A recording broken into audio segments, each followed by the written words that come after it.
Olá, bom dia, boa tarde, boa noite, graça e paz. Vamos continuar ao nosso estudo sobre o livro de Gênesis. Vamos iniciar agora a segunda parte do livro, que vai falar sobre a história dos nossos patriarcas. O primeiro deles é Abraão. Nós encontramos a história de Abraão no livro de Gênesis, do capítulo 12 ao capítulo 25. Até o presente momento, nós vimos a primeira parte, que foi a criação, a queda do homem, a Arca de Noé e a Torre de Babel. Esse período da história tem por volta de 2000 anos. E o período que se segue também tem por volta de 2000 anos. Genealogia de Abraão. Abraão, descende de Noé, do filho de Noé chamado Sem. Sem teve um filho chamado Afarxade, Afarxade teve um filho chamado Salá, Salá teve um filho chamado Eber, Eber teve um filho chamado Peleg, Peleg teve um filho chamado Reu. Reu teve um filho chamado Serug, Serug teve um filho chamado Naor. Naor teve um filho chamado Tera. Tera teve 3 filhos, Abraão, Naor e Arã. No Gênesis 11, versículo 31, nós começamos a ver a história de Tera. Lá no versículo 31 do capítulo 11, a Bíblia nos diz que tomou Tera a Abraão, seu filho, e a Ló, filho de Arã, filho de seu filho, e Sarai, sua nora, mulher de seu filho, Abraão, e saiu com eles de Ur dos Caldeus para ir à terra de Canaã, e foram até Arã, aonde ficaram. E havendo Tera vivido 205 anos ao todo, morreu em Arã. Então percebe que aqui a Bíblia, ela faz referência que tomou a Tera Abraão e seu filho. Aqui existe uma espécie de uma divergência teológica em relação a isso, porque as pessoas falam que Deus chamou diretamente Abraão de Ur dos Caldeus. Mas nesse versículo nós vemos que Tera, pai de Abraão, que pegou o filho dele e o sobrinho Ló, porque o seu outro filho já havia morrido, então ele criava o neto, e ele que sai de Ur dos Caldeus com seu filho, sua nora e seu neto, né? Só que acontece dele morrer no deserto de Arã, e a partir dali Abraão vai prosseguir. No capítulo 12 do livro de Gênesis, Deus chama Abraão e lhe faz promessas. E um detalhe, Ur dos Caldeus hoje é a região onde seria a Turquia. Então é bem interessante, se você quiser conhecer e tiver como, você ainda consegue ver a terra de Abraão e de seu pai. Quando Deus chama Abraão, Deus fala com ele: sai da tua terra, da tua parentela e da casa de teu pai, e vai para a terra que eu te mostrarei. De ti farei uma grande nação e te abençoarei, e te engrandecerei o seu nome, e será tu uma bênção. Abençoarei os que te abençoarem e amaldiçoarei os que te amaldiçoarem. Em ti serão benditas todas as famílias da terra. Então, pois parte Abraão com seu sobrinho, como lhe ordenara o Senhor. No capítulo 13, nós vemos que Deus prospera tanto Abraão e Ló, onde há até uma espécie de briga, né? Existe uma briga entre os pastores de Ló e os pastores de Abraão, assim que eles saem do Egito. Ainda no capítulo 12, Abraão desce ao Egito porque houve fome na terra que ele estava. Nós encontramos isso no versículo 10 do capítulo 12. Então ele vai ao Egito, né, porque era muito grande a fome na terra. Quando ele se aproxima do Egito, ele pede para que Sarai, sua mulher, não diga que ela é esposa dele, mas que ela diga que é apenas irmã. E realmente ela era meio-irmã de Abraão. Ela era filha de Tera com outra mulher. Por ser uma mulher muito bonita, ele tinha medo, Abraão tinha medo em que os homens daquela terra quisessem matá-lo, né, por conta da beleza de sua mulher. Mas lá no versículo 17, nós vemos que o Senhor puniu o faraó e a sua casa com grandes pragas por causa de Sarai, mulher de Abraão. Então, o faraó chama Abraão e ele lhe conta a verdade, né, dizendo que ela era sua esposa. E a partir dali, o faraó pede para que eles saiam da terra e entrega uma parte, né, alguns bens, algumas riquezas para ele, né? E pediu para que os homens dele acompanhassem ele e sua mulher e tudo que eles possuíam. Lá no capítulo 13, devido à grande fartura que havia na terra, Abraão e Ló se separam, né? Tem a frase clássica onde Abraão pede para que Ló olhe a terra e pergunte e vá para onde ele quer ir. Se ele fosse para o sul, Abraão iria para o norte. Pegaria o lado contrário. Ló então olha para a terra e escolhe o melhor lado, né? E inclusive Ló vai para o lado de Sodoma e de Gomorra. E Abraão parte para o outro lado, né? É uma referência bíblica para que nós saibamos escolher, né? Que nós não escolhamos por vista, né? Que nós oremos ao Senhor e peçamos sempre a Deus uma direção sobre o que devemos escolher. Lá na frente a gente vai ver que essa se torna uma das ruínas na vida de Ló. No Gênesis 14, ele descreve uma guerra de 4 reis contra 5 reis. E essa guerra, ela acaba estourando justamente em Sodoma e Gomorra também, onde Ló estava. Ló é feito cativo, né? E Abraão, ao saber que é feito cativo, o sobrinho dele, ele junta 300 homens e vão atrás do sobrinho dele, né? Melquisedeque, que era rei e sacerdote naquela terra, abençoa Abraão, né? E Abraão lhe dava dízimo de tudo o que ele possuía. E é interessante porque o único rei sacerdote que nós temos notícia na Bíblia é só Melquisedeque, e aí aparece só esse pedaço falando sobre ele. Outro fato bem interessante também é porque os reis que estavam junto com a cidade de Sodoma e Gomorra queriam dar a Abraão o despojo da guerra, né? Que eles conseguiram, mas Abraão não aceitou para que eles não dissessem que eles enriqueceram a Abraão. Que até então, a gente fala Abraão por costume, né? Mas até então o nome dele era Abrão. Depois, lá no versículo, então nós vemos uma prudência muito grande de Abrão. Nós encontramos essa história em Gênesis 14, 22, por não aceitar recompensa de pessoas de procedência duvidosa. No Gênesis 15, Deus promete uma grande descendência a Abraão. Deus mais uma vez lhe aparece e lhe promete uma grande descendência e faz com ele uma aliança. No capítulo 16, nós vemos que o tempo vai passando e a mulher de Abraão, Sarai, até então, não conseguia lhe gerar filhos. Então ela convence Abraão que ela lhe daria a sua serva Agar para que esta se deitasse com Abraão e através dela eles tivessem descendência.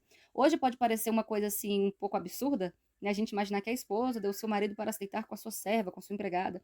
Só que naquela época isso era comum. O servo era tido como uma espécie de objeto, né? Então era como se o senhor ele possuísse um objeto. Então todos os filhos que ela tivesse com o patrão seriam no caso de Sarai. E lá no versículo 15 do capítulo 16, nós vemos Agar dando à luz ao primeiro filho de Abraão, chamado Ismael, né? E no futuro isso vai trazer um pouquinho de confusão. Abraão tinha 86 anos quando Ismael nasce. Mas lá no capítulo 17, Abraão tem um novo encontro com Deus aos 99 anos, né? E Deus lhe muda o nome de Abrão. Então, de Abrão, que significa pai exaltado, ele passa a ser chamado de Abraão, que significa pai de nações. E Sarai passa a ser chamada Sara. E é no mesmo capítulo 17, lá no versículo 9, que Deus instaura a circuncisão e pede que Abraão, né, circuncide a todos os machos, todos os homens da casa dele. No capítulo 18, o Senhor e dois anjos aparecem a Abraão, e Deus anuncia a destruição de Sodoma e Gomorra a Abraão. Abraão, então, ele intercede por seu sobrinho Ló, para que Deus pelo menos o salve. Abraão, na verdade, ele queria tentar salvar mais pessoas, mas não foram achados justos não foram achados justos para que fossem salvos. É uma parte bem interessante, porque Abraão pergunta a Deus que se achasse 50 justos, se ele pouparia a cidade. E Deus disse que pouparia. E o número vai baixando, né? Até que o Senhor fala que se ele achasse nem que fossem 10 justos, o Senhor estaria poupando a cidade também da destruição. Mas não foi possível achar esses justos lá, tamanha era a cidade. Então o Senhor envia dois anjos que visitam Ló para que o retirem da cidade. Só que a cidade era tão contaminada que quando esses anjos chegam, os homens que ali moravam queriam ter relações forçadas com esses anjos, cercaram a casa de Ló. Ló chega a oferecer as filhas dele, né? Mas eles não queriam, eles queriam aqueles homens. Só que naquele momento esses homens dessa cidade são feridos por uma cegueira para que não pegassem esses homens e não os fizessem mal. Então, quando eles estão sendo retirados da casa deles, eles recebem a ordenança que não olhassem para trás. Só que a esposa de Ló, essa passagem é bem conhecida, né? Ela olha para trás e acaba virando uma estátua de sal. Então permanecem só Ló e suas filhas que conseguem ir para uma cidade vizinha, né? E vão para as montanhas. E lá nesse mesmo capítulo 19 acontece uma coisa muito feia, vamos usar essa palavra, né? Lá no versículo 30, as filhas de Ló, ao chegarem nas montanhas, percebem que o pai delas ali não teria mais descendência, pois a esposa havia morrido, a cidade havia sido destruída, eles não tinham parentes próximos e estavam apenas elas. A mais velha tem a ideia de dormir com o pai, de coabitar com o pai, e induz a mais nova a fazer o mesmo. Então elas embebedam o pai, e a mais velha coabita com o pai, elas embebedam o pai de novo, e a mais nova engravida do pai também. E essa é a origem dos Moabitas e dos Amonitas, um povo que vai dar muito trabalho para o povo hebreu na entrada da terra prometida. No capítulo 20, nós temos Abraão novamente mudando de região e novamente ele encontra um rei chamado Abimeleque e ele diz que Sara era sua irmã, né? E mais uma vez Sara é tomada por esse rei, mas ele não chega a coabitar com ela, né? Mas Deus traz castigos novamente sobre o povo e o rei Abimeleque, ele vê Abraão acariciando sua esposa através de uma janela da casa, né? E aí ele fala: "Nossa, como você mentiu para nós, né? Você mentiu para nós, poderia ter trago uma maldição muito grande se qualquer homem tocasse nessa esposa. No capítulo 21, nós temos o cumprimento da promessa. Nasce Isaac e Agar é mandado embora. Então, o filho da promessa, Isaac significa riso, né? Então, Sara consegue dar à luz, né? Próxima de 100 anos, Sara consegue dar à luz a seu filho, o filho tão esperado, tão prometido por Deus. Só que isso causou uma confusão entre Sara e Agar, porque até então Ismael já devia ter por volta de 14 anos quando nasce Isaac. E na época que o menino estava sendo desmamado, isso é por volta dos 3, 4, 5 anos, eles fazem uma festa. E Sara pega Ismael rindo de Isaac, né? E aí ela pede para que seja mandado embora. Isaac, Ismael e Agar. Então, Abraão consulta a Deus e Deus diz que ele pode mandar sim Agar e Ismael embora, que Deus cuidaria deles, né? Então Abraão entrega para ela uma botija, né, de água, um pote com água e manda o menino embora. E essa parte é bastante revoltante aos olhos humanos, porque Abraão era um homem muito rico, né? Ele poderia ter fornecido um pouquinho mais de provisões, né? Pelo menos para que Agar, que era uma serva egípcia, Agar entrou na história de Abraão e de Sarai, justamente naquela primeira descida que Abraão foi ao Egito, onde Deus havia já avisado que não deveria ir, né? E ela, claro, vai tentar voltar para o seu povo, né? E Ismael, ele não fica perdido. Ismael, ele dá origem ao povo árabe, né? Então, todo árabe é descendente de Abraão, filho do seu filho Ismael. Ao ponto, foi tamanha a necessidade, onde ela deixa o menino, que até então era um rapaz, debaixo de uma árvore e se afasta para que ela não visse ele morrer de fome, de sede naquela situação. E um anjo manda ela voltar, né, que Deus cuidaria. E é muito interessante porque a Bíblia nos diz que ela deixa o menino a um tiro de flecha, e quando ele cresce, ele se torna um arqueiro. Né? Deus deu provisão a ele também. No versículo 22, nós vemos Deus fazendo prova de Abraão, pedindo seu filho Isaac como sacrifício, né? E o que é interessante é porque quando Abraão chega a deitar o seu filho no local do sacrifício, quando ele levanta o cutelo, levanta o instrumento para o sacrifício, Deus fala com ele para que ele não faça aquilo, e aparece um cordeiro preso pelos chifres nos galhos, e então esse cordeiro é sacrificado no lugar de Isaac. Aqui nós já temos Deus também simbolizando a vinda de Cristo que morreria em nosso lugar, né? Derramando seu sangue por nós. No capítulo 23, nós temos a morte de Sarai. Ela morre aos 127 anos. Então, no capítulo 24, para consolar seu filho, Abraão pede para que seu servo Eleazar vá buscar uma esposa para Isaac em sua parentela, porque ele não gostaria que ele se casasse ali com as pessoas daquele povo, para que não houvesse uma mistura e uma distorção de valores. Então, esse servo viaja até Ur dos Caldeus e encontra Rebeca. Ele faz uma prova com Deus. Ele pede para que Deus lhe mostre qual seria a moça, a esposa correta para Isaac. E adivinha só, ele acaba casando com a sua prima, né, irmã, e aí o irmão de Sarai. É uma história bem bonita. Ela aceita ir com ele e ela recebe os despojos do casamento, né? Ela recebe os presentes que seriam mandados.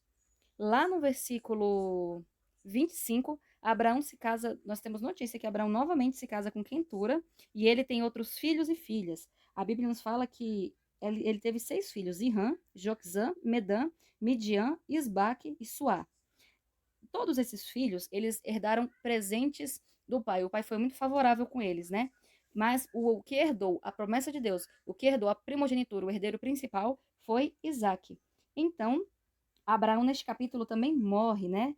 Ele viveu 175 anos. Então, expira Abraão e morre numa ditosa velhice, avançada em anos. Então, ele foi reunido a seu povo. E a Bíblia nos conta que no versículo 9 do capítulo 25, que quem veio sepultar o pai foi Isaque e Ismael, né? Eles o sepultaram na caverna de Macpela, no campo de Efron, né? O campo que ele tinha comprado para sepultar Sarai. Então, nós temos também no capítulo 25 falando acerca dos descendentes de Ismael e os descendentes de Isaac. E esse pessoal briga até hoje, né, pelas heranças de Abraão, herança da terra. Gente, eu espero que vocês tenham gostado desse estudo. Não esquece de se inscrever, deixar seu like e seu joinha, viu? Graça e paz.